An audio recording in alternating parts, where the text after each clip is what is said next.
Bom, gente, eu já vou saudar aqui do outro lado da tela o nosso primeiro entrevistado. Eu vejo que ele já nos aguarda aqui para conversar com a gente no programa de hoje. Eu me refiro ao professor titular do Departamento de Economia e Relações Internacionais e presidente do Instituto de Estudos Latino-Americanos, o IELA, da Universidade Federal de Santa Catarina, professor Nildo Ourix. Professor Nildo Ourix, bom dia. Estimado Anderson, ouvintes do Faixa, muito bom dia, um prazer estar aqui novamente. Vai um brinde de café aqui hoje.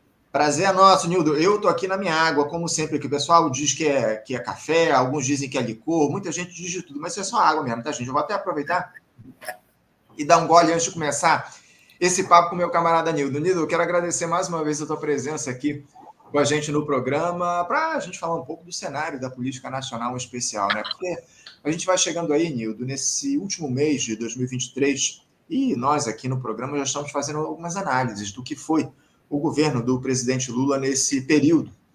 Uma gestão aí de ampla aliança que se construiu no sentido de recolocar o Brasil no rumo, Nildo, consideradas, evidentemente, todas as concessões históricas à alta burguesia, após 4 anos de desastre empreendido pelo Jair Bolsonaro. Agora, nesses quase 11 meses de gestão, Nildo, Lula ampliou o alcance dos seus apoios e entregou cargos, emendas. Houve avanços em relação ao que foi a administração anterior, que não tem parâmetro para comparação na história da redemocratização. Mas parece que o governo vai perdendo fôlego aí nesse fim de ano, Nildo. Muitas dificuldades para aprovação do orçamento já extremamente limitado pela austeridade fiscal aqui no nosso país, que essa gestão defende, é bom deixar claro. Derrotas no Congresso, uma que quase ninguém repercutiu na última semana, Nildo, que com a Câmara aprovando a retomada daquela ideia absurda do Paulo Guedes, a tal da carteira de trabalho verde-amarela, que foi aprovado aí no final da última semana lá pela Câmara dos Deputados. Enfim, é um líder do Senado também votando favorável à restrição da atuação do Supremo Tribunal Federal. Nildo, essa talvez seja a última vez que a gente converse aqui esse ano no nosso programa. A gente vai fazer um período de recesso nas últimas 2 semanas de 2023. E eu queria te perguntar para saber de você o que é que você tem achado do governo Lula nesse primeiro ano, como é que você faz um balanço desse governo, você que é um crítico daquilo que chama de petucanismo no nosso país. Como é que você vê, Nildo, essa gestão do presidente Lula aqui nesses quase 11 meses de governo? Um horror simples. Mas como a gente não está num boteco, nós temos que qualificar esse horror. Quero dizer, esse horror não configura para nós, da Revolução Brasileira, nenhuma surpresa. Nós afirmamos sempre a continuidade da economia política, do rentismo, a ausência de uma política externa com algum namorico com a soberania, a independência, a absoluta insuficiência das políticas sociais, já expressão de uma filantropia nos 14 anos das gestões petistas, muito mais miseráveis e limitadas, com o quadro social agravado e com o orçamento muito mais curto. E o petismo é fiel ao rentismo, à consciência ingênua do petismo. Não os ministros, não os dirigentes partidários, não o Lula nem o Alckmin, não os acadêmicos, não, eu estou falando daquele militante de base, aquele sujeito que tem uma saudade de uma época que parecia gloriosa, que tem algum compromisso com o nosso povo. Eles são cativos de uma consciência ingênua que eles precisam abandonar. Abandonar em função do quê? Dos fatos mais elementares. Vamos pegar a carteira verde e amarela, que diz respeito ao trabalho. Haveria algo mais expressivo daquilo que essa consciência ingênua chama neoliberalismo e eu chamo superexploração? Haveria algo mais eloquente? Pois bem, está tendo vida longa no governo Lula. E o teto de gastos? Não era um horror que o país se inviabilizaria? Os keynesianos, aqueles todos, alguns meus amigos, outros nem tanto, porque são cínicos. É impossível administrar a ordem burguesa com essa... Eles sempre ofendem a cultura brasileira, essa jabuticaba, só tem aqui no Brasil. Pois é. Agora tem o teto de gastos. Eu tive um debate com um economista com quem eu tenho apreço, que é o Paulo Nogueira Batista Júnior. E eu disse, isso aí é o caminho do desastre. Está lá, gravado no IELA. E eu falei muitas vezes aqui no faixa livre. E vai para o caminho do desastre. Aí, os filhos órfãos do PIB. O PIB vai crescer 3%, ao contrário do que o mercado... Isso é uma lorota de quinta categoria que não merece frequentar nenhuma tribuna. O PIB pode crescer, como mostra o IPEA no seu informe, eu acho que é a carta número 60, agora de setembro, 29 de setembro. E a arrecadação fiscal não se move. Porque por onde cresce o PIB? Cresce como o rabo de cavalo, para baixo, é o agro, é o latifúndio, e é a exportação de mineração, de tal maneira que esse pessoal precisa ler 2 páginas de economia política. O que resta, Anderson? Cultivar o fantasma do fascismo, do neofascismo, do autoritarismo. E fazer, como você muito bem pautou esse programa aqui, eu estou encantado com a pergunta, a defesa da democracia. E aí entra algo fundamental. Nós, revolucionários, os comunistas, os socialistas, os anarquistas, aqueles que têm 2 moléculas de lucidez, devem defender a democracia? Afinal, o que é a democracia no Brasil, se não uma tentativa da administração democrática do subdesenvolvimento da dependência? A administração democrática, ou seja, burguesa, do Congresso, do STF. Veja a expectativa que... o presidente vai indicar 2 membros do STF. O petismo já indicou 7 ou 8, e tem 2 teses de doutorado, uma lá em Minas e uma no Largo de São Francisco, mostrando, eu estou sem os nomes aqui, mas um lá de Minas é Grijalbo,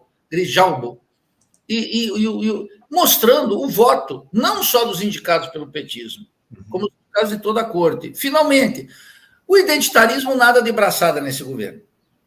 É apologia da mulher para cá, apologia burguesa, apologia do LGBT para lá, o tal do racismo estrutural, que é uma fraude, mas todos eles sem os direitos elementares da previdência, do trabalho, da educação, da saúde. Eles podem existir. É um pluralismo? A ódio ao pluralismo, sem nenhuma igualdade para os trabalhadores, afundados na superexploração e o país afundando. Esse é o ponto. Então, acho que essa é a questão. Está mais do que claro, mas eu sei que as ilusões não caem por terra rapidamente, Anderson, porque elas sustentam a ideologia da classe dominante. E nós temos 2 versões. A da direita, tradicional, que não tem a ver com o Bolsonaro é só um capítulo, tem a ver com a longa tradição da classe dominante, e de outro, uma esquerda que se fez liberal, que quer apenas dar um brilho tolerante, ou um brilho plural a uma ordem que é autocrática contra os trabalhadores. Nós não devemos defender a democracia em hipótese alguma. Depois eu gostaria até de falar algo sobre as raízes intelectuais disso, que são terríveis. Inclusive, Anildo, a gente vai aprofundar esse tema daqui a pouquinho, o tema que eu trouxe aqui como pergunta principal para a nossa discussão no dia de hoje, esse nosso último papo em 2023. Anildo, pela primeira vez nesse mandato, o governo Lula ele teve a sua avaliação negativa por parte dos brasileiros superando a positiva. Eu queria falar um pouco a respeito dessa pesquisa, né? Números divulgados pela pesquisa Atlas Intel na última semana. De acordo com esses números, 45% das pessoas desaprovam a atual gestão, enquanto 43% gostam dos rumos aí que o país tem tomado a partir do governo Lula. Você pode repetir o percentual? Claro, 45% desaprovam o governo e 43%, 2% a menos, aprovam os rumos dessa gestão. Por mais que esses percentuais, Anildo, sejam uma fotografia de momento, dá para dizer que a administração Lula ela é popular no nosso país? E outra, o que leva, na tua avaliação, a essa redução na aprovação do governo? O que falta para que o Lula consiga aqueles patamares de aprovação que ele teve nos primeiros mandatos que ele teve aqui no nosso país, Nildo? Não, é impossível. É impossível que o Lula recupere sua popularidade. Não há a menor possibilidade. Por quê? Porque a conjuntura mundial, porque a guerra da Ucrânia e o sionismo contra o povo palestino e seu genocídio. Não, porque as bases materiais do desenvolvimento capitalista aqui mudaram radicalmente. E quem botou essa manivela para mudar isso foi precisamente os 14 anos do petismo, com o fortalecimento da concentração e centralização da terra e a expansão do latifúndio, com o turbinamento, essa turbinação total da dívida pública sob controle de todos os especuladores, sob o comando dos banqueiros, Uma burguesia comercial que, com a abertura e o aprofundamento da dependência, ela cresceu nas duas vias, eu digo, da Luísa Trajano e a do velho da Van, ambos com o bolso repleto de grana, salários baixos e desemprego para a classe trabalhadora, e uma burguesia industrial que está desaparecendo virtualmente. O Lula turbinou isso. Paulo Guedes e Pedro Parente, toda aquela canalha de rentistas no governo Michel Temer e do proto-fascista Bolsonaro, aprofundaram. E agora a Haddad na mesma toada, na mesmíssima. Eu queria ter um debate com alguém do governo, ou um keynesianinho que ainda tem esperanças que vai haver uma virada, e um programinha qualquer do Ministério do Chuchu, do picolé de chuchu, faz uma coisinha, parece que já a industrialização está brotando no seu bairro. Não, eu queria conversar sério com essa gente. Não tem um programa. Logo, as condições da agonia do nosso povo, do desespero do nosso povo, sem saúde, sem educação, sem acesso à cultura, sem alfabetização, sem soberania, sem controle da Amazônia, sem um programa de ciência e tecnologia, sem o controle da dívida pública, que está sob o controle dos bancos, sem o controle de capitais que fugam todos os dias para fora e colocam o mito da moeda forte para nós, mas sacaneiam, liquidam com qualquer política monetária, sem cobrar impostos dos ricos, o escândalo da anistia. Eu vi gente como Boulos e outros deputados dizendo que pela primeira vez estavam taxando os ricos. Que patifaria! Baixou a taxa, baixou de entre 15 e 22 para 8, foi uma festa da burguesia. Então, com essa, eu não posso deixar de chamar a coisa pelo seu nome, com essa mentira e essa safadeza da esquerda liberal, que fica buscando virtudes no governo, eles se amparam em pesquisa, Anderson. Eu queria comentar algo sobre a pesquisa. Eu não me movo sobre pesquisas. Vou dar 2 exemplos. O primeiro foi quando todo mundo chamava o proto-fascista de genocida durante a pandemia. Eu nunca chamei ele de genocida, não lembro de ter chamado, mas eu tinha uma repulsa a isso. Por quê? Porque ele não era um genocida. É claro que ele tinha responsabilidades criminosas na política sanitária, óbvia, mas nós não devemos utilizar as palavras em vão. Ou a gente perde o sentido das palavras. Um político aí do Rio de Janeiro, Marcelo Freixo, de trajetória, que a gente não sabe qual será o próximo passo do Marcelo Freixo, nunca sabe. Ele disse, eu não chamo de genocida porque uma pesquisa indicou que o povo não sabe o que é isso. Olha que coisa. Eu digo, eu não chamo ele de genocida porque ele não é um genocida. É esse pessoal que tem pressa. O pessoal da pesquisa, Anderson, é um pessoal em busca da pressa, da pequena fama, do retrato. Ai, agora cresceu o meu rating. Ai, agora cresceu a minha popularidade. Ora, isso é anti-histórico, isso é anticompromisso. Isso é a consciência ingênua e, em alguma medida, safada do parlamentarismo, do cretinismo parlamentar. Que o que é a eleição do parlamento? É um sujeito que consegue alguns votos no momento, depois bye-bye para todas as coisas. Então, a pesquisa, mais do que uma conjuntura, quero registrar aqui no Faixa Livre, mais do que uma conjuntura, está expressando o resultado de algumas questões. Primeiro, a economia política do rentismo, a queda do emprego e a queda do investimento no Brasil. Essa que é a verdade. E quero desafiar esses keynesianos que andam por aí, dourando a pílula. Uma conversa aqui no Faixa Livre. Se algum tiver 2 moléculas de coragem e de compromisso com a verdade, vamos fazer uma conversa séria sobre o que tem sido a reindustrialização ou o fim do neoliberalismo no Brasil. Então, a continuidade da economia política do rentismo é completa. A impotência dos programas sociais, a queda do emprego com carteira assinada, 50% da força de trabalho no Brasil não tem sequer carteira assinada, nunca teve. E sem futuro de previdência, sem educação, sem saúde. A desgraça nas universidades, o sistema de saúde subfinanciado, a violência comendo solto, o latifúndio se ampliando, os créditos do Banco do Brasil, da Caixa Econômica, não na mão, diz que os idiotas chamam Centrão, não na mão do capital. Então, não me surpreende, e o descalabro desse governo vai aparecer de maneira mais acentuada. E aí vai cabe a questão fundamental. O que está em jogo aqui? A administração democrática da ordem burguesa ou a revolução social? A Revolução Brasileira ou as quinquilharias de parlamentares da sua grande maioria identificado com o identitarismo funcional aos interesses dos Estados Unidos, que divide a classe trabalhadora aqui e é uma ideologia da classe dominante. Essa aqui é a questão. Então nós vamos ter que colocar cada vez mais, sair dessas quinquilharias de redes sociais e enfrentar, agarrar el toro por los cuernos. Chegou a hora, cada vez mais. Ou nós vamos fazer, sabe o quê? O desgaste da oposição a esse governo ficar na mão da direita, que é o que a gente já está cantando essa pedra aqui, desde quando, lá na última eleição, decidimos pelo voto nulo.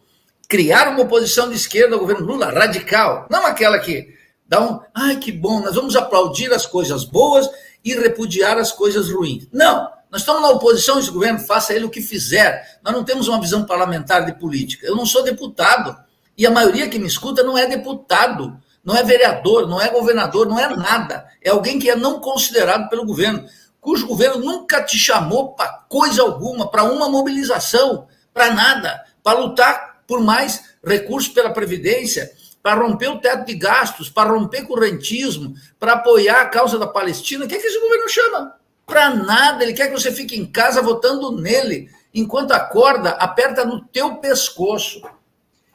A gente tem feito essa crítica aqui com muita firmeza nos últimos tempos, essa falta de diálogo do governo Lula, Onildo, em especial nesse momento com os trabalhadores no nosso país. O governo não utiliza as ferramentas que a própria institucionalidade fornece a ele para fazer essa discussão, não chama a Rede Nacional de Rádio e TV, não convoca plebiscitos, referendos aqui no país, enfim. Nildo, eu tenho um questionamento aqui que, na verdade, eu já até trouxe em uma outra entrevista nossa, mas me parece muito pertinente para esse momento, o questionamento do Leandro Ferrari. Quero agradecer aqui o apoio, inclusive, dele ao programa. Ele diz aqui o seguinte, ó, Nildo, houve no governo Bolsonaro os que acreditavam numa guinada nacionalista. Há quem apoie agora, aliás, há quem agora acredite também numa guinada nacionalista. Porém, a frase do Galípolo resume o teatro eleitoral. Abre aspas, a democracia deve caber na regra econômica, fecha aspas. Comente. Fica à vontade, Nildo. Bom, eu agradeço a aguda observação do Leandro Ferrari. Veja, o governo diz, bom, a democracia... O Galípolo é um banqueiro.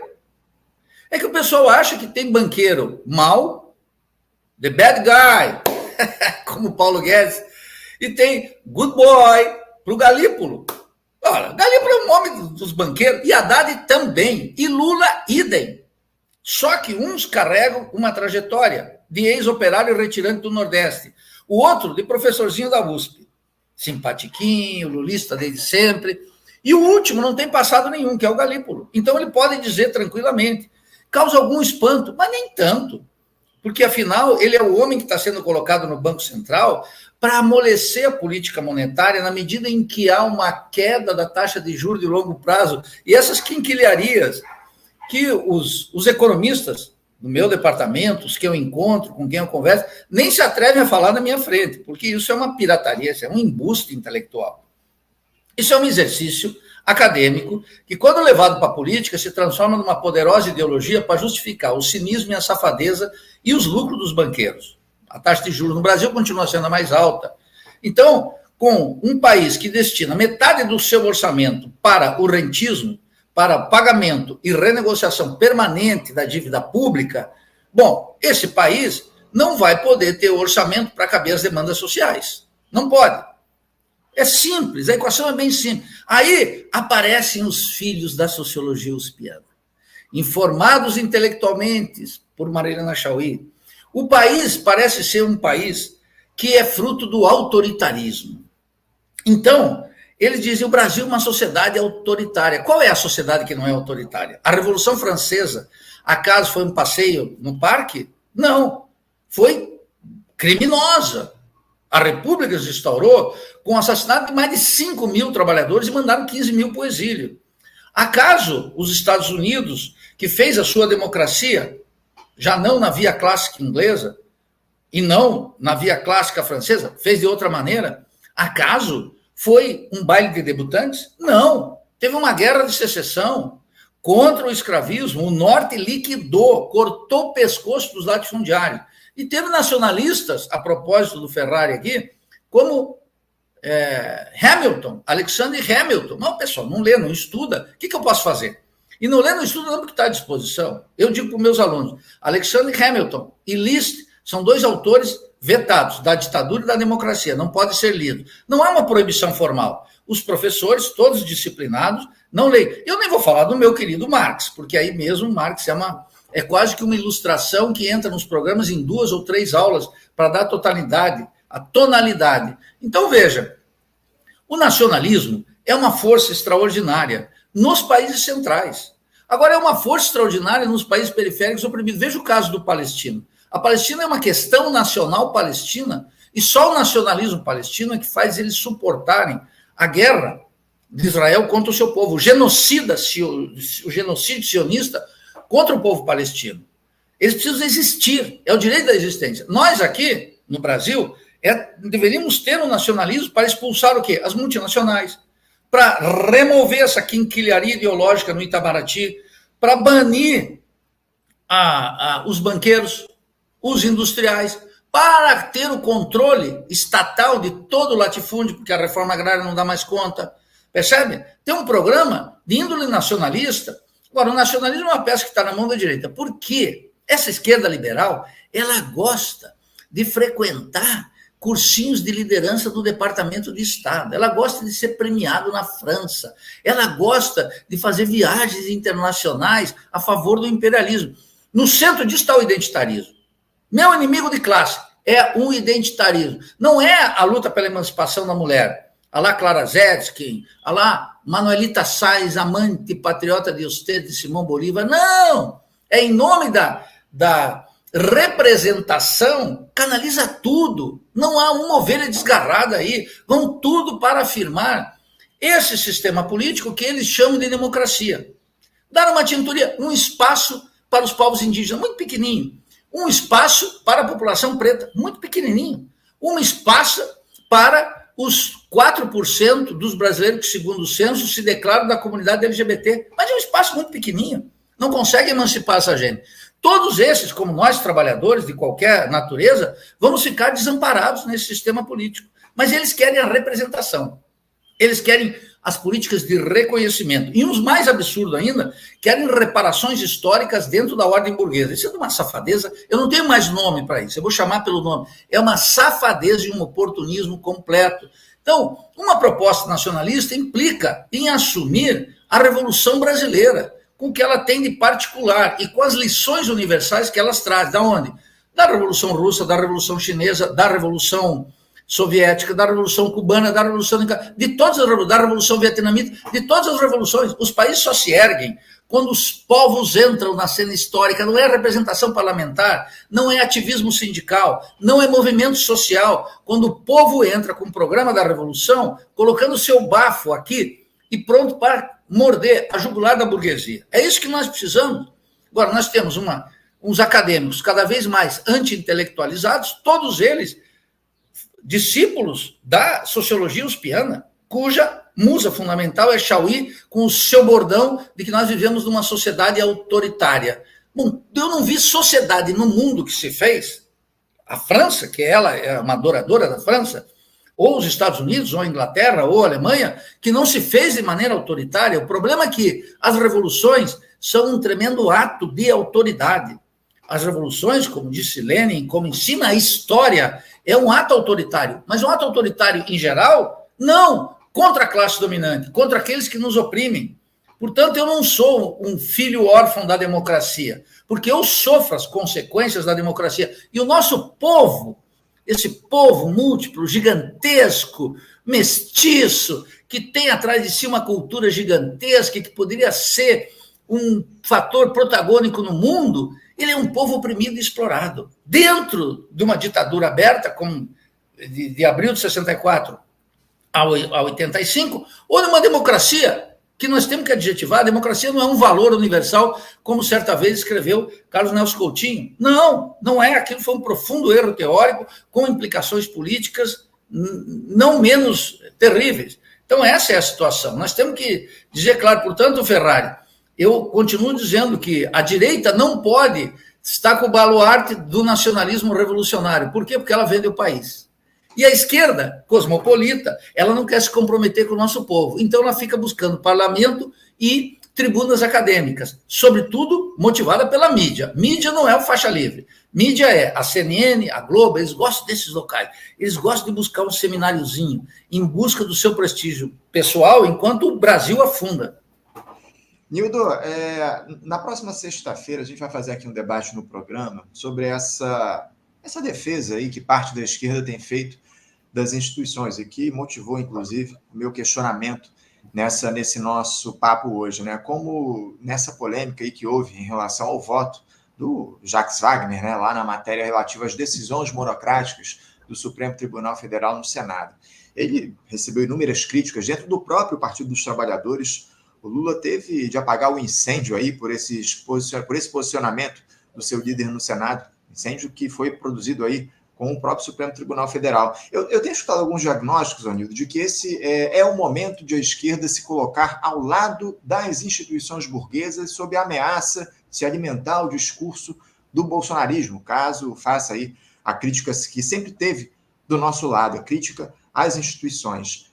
Você está de acordo, Anildo, com essa postura de tentar garantir as instituições nesse momento para não fortalecer a extrema-direita? Como é que você vê essa PEC aí para reduzir o poder do Supremo Tribunal Federal e o voto, mais especificamente, do Jacques Wagner lá no Senado? Bom, o Jacques Wagner, que é tratado pelo Lula como a galega na intimidade, eles têm uma longa tradição. O Jacques Wagner, inclusive, foi considerado por Lula como a possibilidade de ser o sucessor, hein? Lá atrás, antes da Dilma. Mas ele não quis topar a parada, segundo me contam nos bastidores. É simplesmente uma declaração cínica. Qual foi a declaração dele, Anderson? Que esse foi um voto pessoal. Eu fiquei imaginando o que seria um voto público. Ele fazer uma assembleia lá em Salvador, no Pelourinho, e chamar povo da Bahia, devo votar a favor ou contra? Ora, é uma concepção típica do cretinismo parlamentar, dessa safadeza. Mas vamos ao núcleo racional do problema.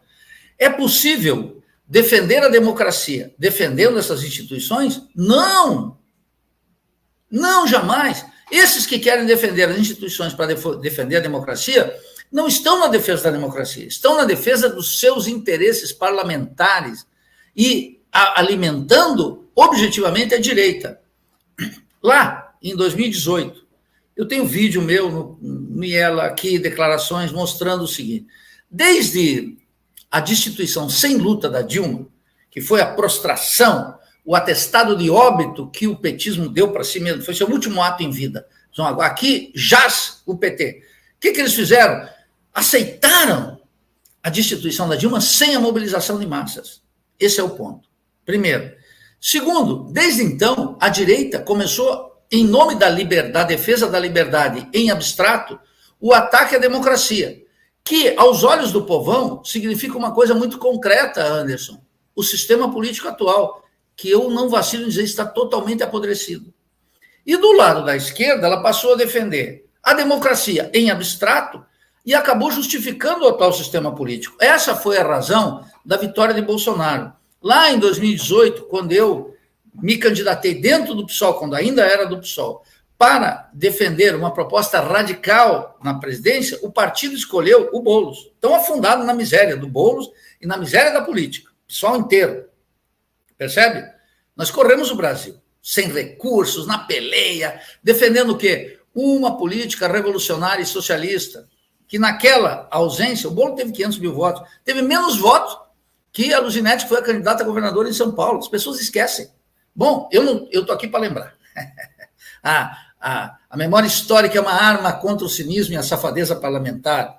Então, veja, esse é o quadro que nós nos encontramos desde distante. A direita ataca, em nome da liberdade abstrata, o sistema político.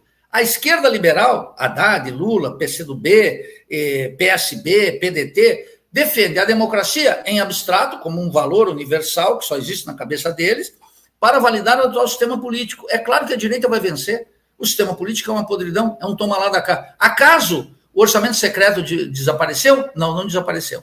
Acaso o toma lá da cá da Caixa Econômica, todos os ministérios, não desapareceu. Acaso a política social se tornou efetiva? Acaso temos um programa de ciência e tecnologia digno? Alô, dona Luciana, do PCdoB, temos um programa de ciência e tecnologia no país? Não temos. Acaso temos um programa de recuperação da indústria? Não temos. Acaso temos um programa para o brasileiro comer melhor? Não temos. Temos a economia exportadora. Acaso temos uma política externa independente? Não temos. Temos um puxadinho de Washington na Embaixada dos Estados Unidos. Então, é claro que nessas circunstâncias, a direita vai vencer no discurso contra o sistema. E cabe à esquerda dizer o quê? A defesa, ainda que momentânea, passageira, vamos chamar assim, tática das instituições burguesas, elas o tempo inteiro conspiram contra nós, Anderson.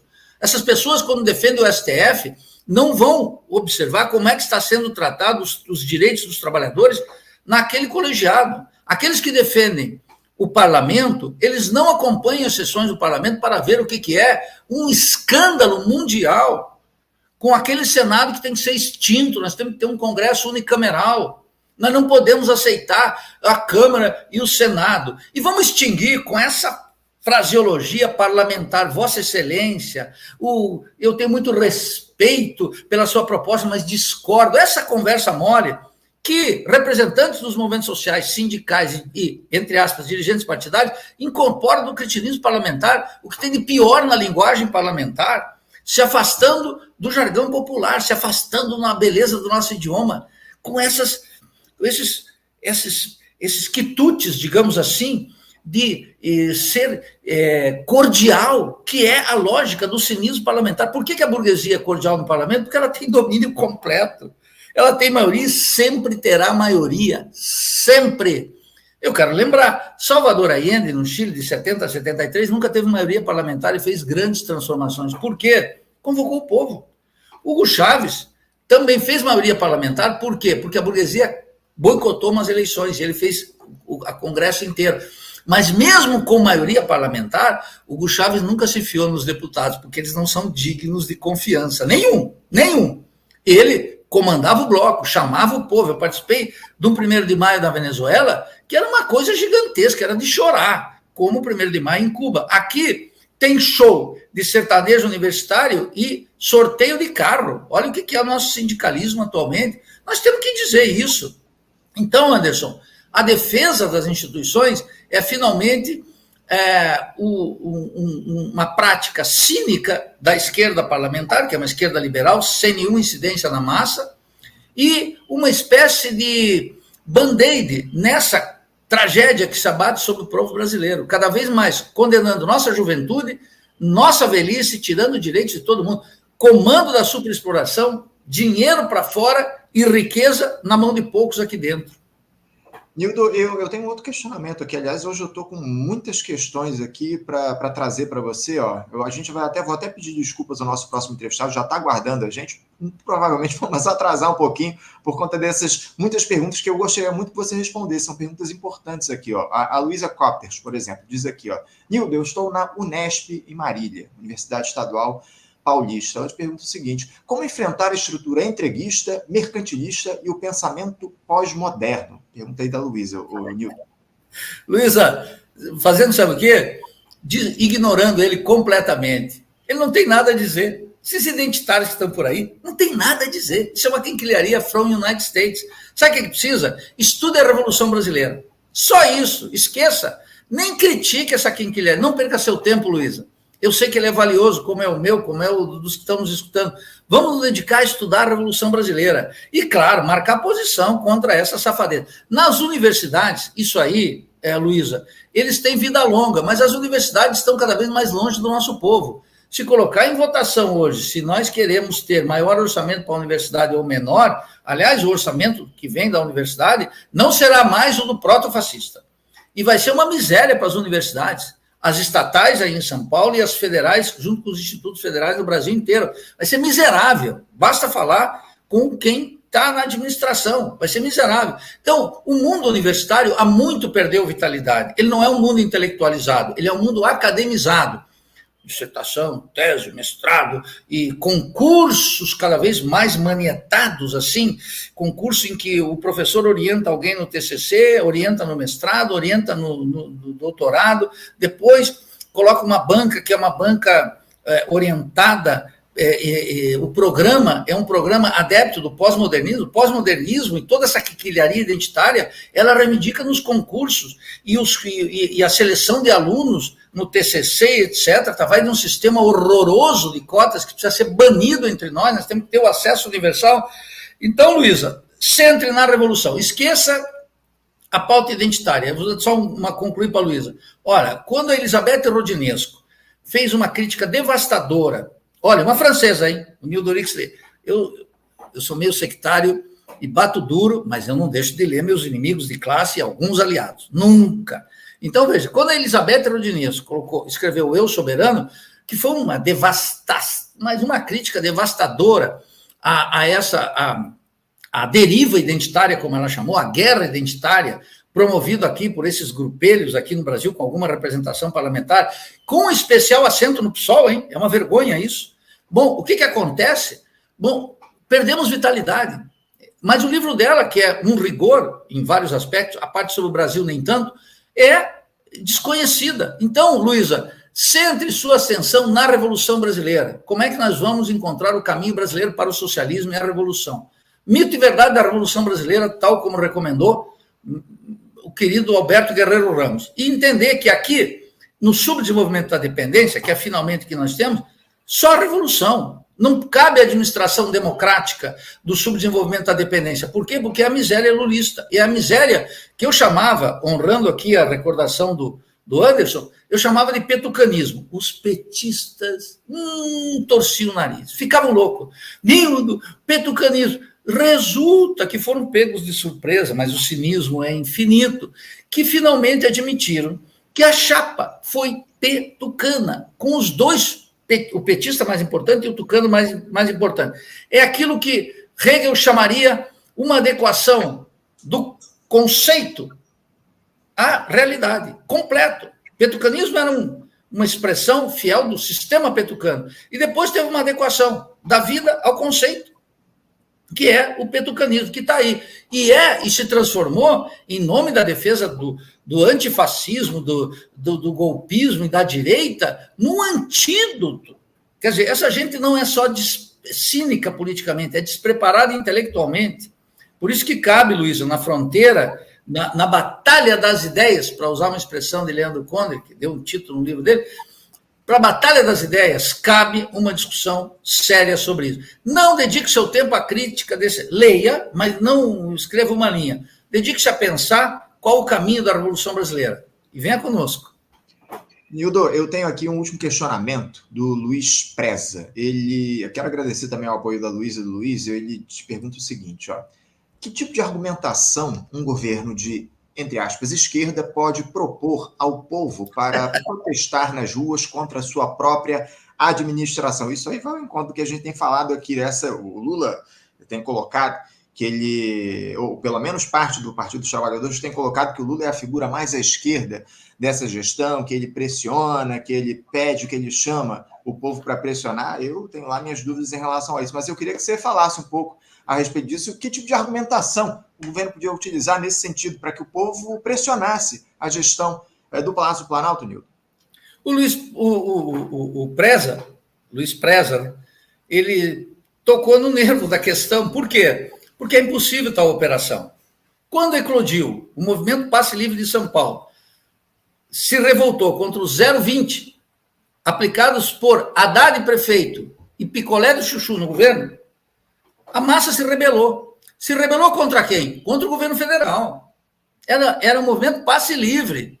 Não era a direita. A direita embarcou porque sacou que o governo estava impotente. Aquele episódio mostrou algo essencial. Um governo que faz administração capitalista e democrática da crise, numa época em que a gestão keynesiana da crise capitalista mundial e aqui nos países subdesenvolvidos não tem eficácia nenhuma em nenhum país latino-americano, ora, essa operação é impossível. Qualquer protesto social vai ser incorporado pela direita contra a ordem.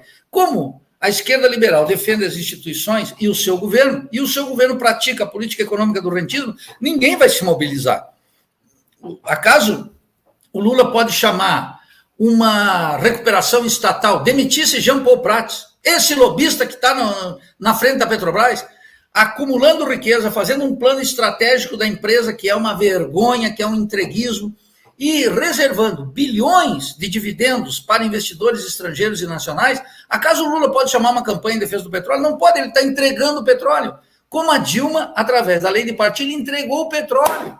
E as sucessivas administrações da Petrobras, uma empresa estrangeira, uma empresa nacional estrangeira, foi um ato falho, mas é o que o Jean Paul Prats e o Lula faz. Assim como Michel Temer, Pedro Parente e o proto-fascista fez, com generais lá na administração da empresa, entregando o petróleo, que é uma riqueza gigantesca, na mão de capitalistas, investidores horrorosos que tinham que ser jogados lá de cima do prédio, na Praça Tiradentes. É isso que precisa. Nós temos que ter uma ruptura com essa gente. É claro, é ruptura, não é conversa mole. Por quê? Porque é uma riqueza imensa do país que está sendo entregue na mão de meia dúzia, 50, 100, 1000 investidores. Uma canalha que está lá, defendida por Lula. Ele pode chamar uma campanha do petróleo? Não pode, ele está entregando o petróleo. Acaso ele pode levantar um programa firme de ciência e tecnologia no terreno das telecomunicações, da indústria militar, etc.? Não pode. Ele pratica a dependência do nosso país nesse setor. Acaso ele pode defender